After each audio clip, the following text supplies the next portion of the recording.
Human life is marked by moments, from first breath to first steps, all the way through to our final steps and our final breath.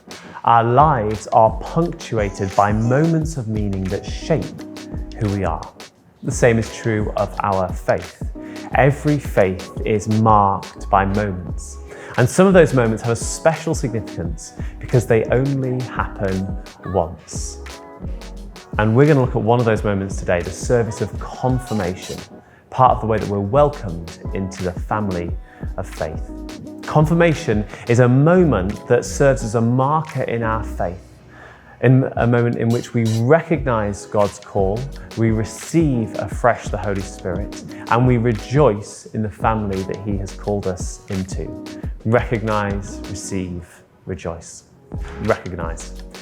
If you have the privilege of being involved in a child's life or a baby's life, you'll know that there is a time when they start to recognize your voice. You may say something fairly mundane or innocuous, but then this little face will look at you and light up and smile. They've learned to recognize not just that someone is speaking, but that you are speaking. The same is true in our relationship with God.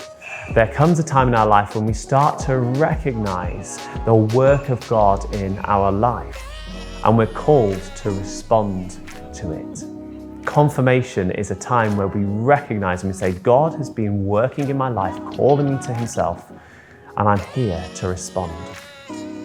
Secondly, in confirmation, we receive. The value of Jesus' moral teaching is almost universally acknowledged. Love your neighbour as yourself, or turn the other cheek. Even those who don't go to church or wouldn't describe themselves as religious would often ascribe to these values.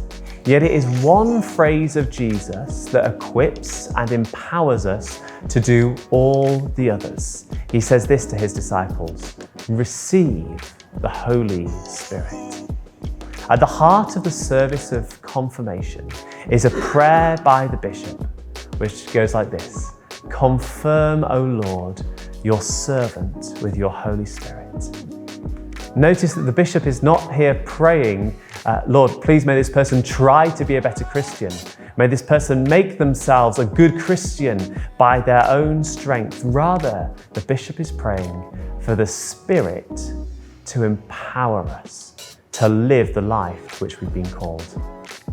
We receive the Holy Spirit first through baptism, and we receive afresh the power of the Holy Spirit at confirmation. Thirdly, we rejoice.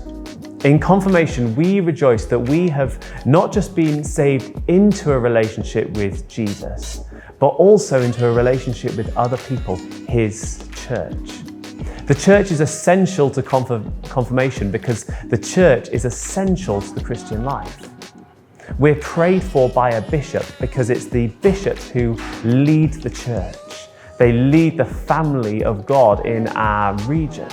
And so they welcome us personally into the family of faith that they oversee. So we rejoice because in confirmation, we're reminded that our place is in the household of God. We're reminded that the church is not just a social club, but a family chosen by God before the foundation of the world to be holy and blameless in His sight, and we are called into it. So why might you want to be confirmed? There are 3 reasons why you might be coming to confirmation. The first is as a new commitment.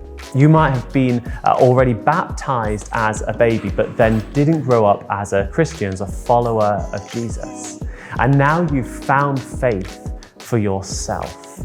Therefore, for you, confirmation is a new commitment.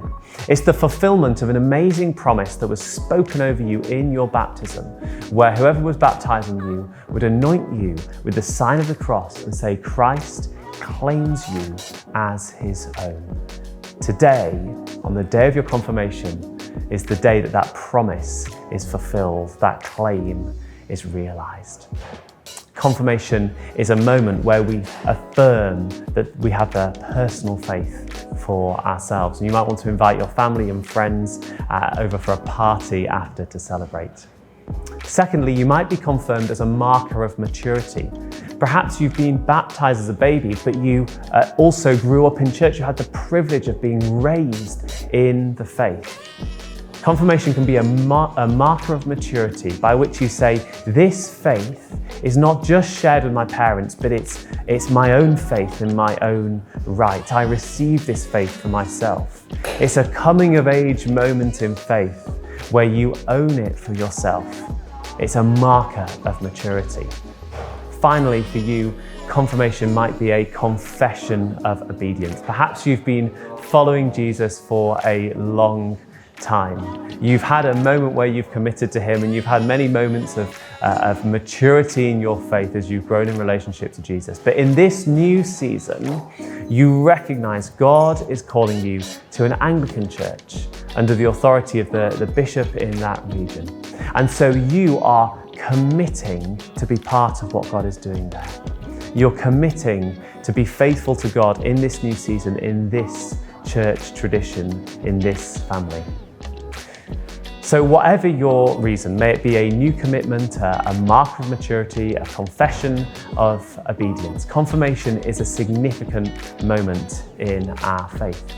Confirmation is when we recognize God's call, we receive afresh the Holy Spirit, and we rejoice in the family that he has called us into.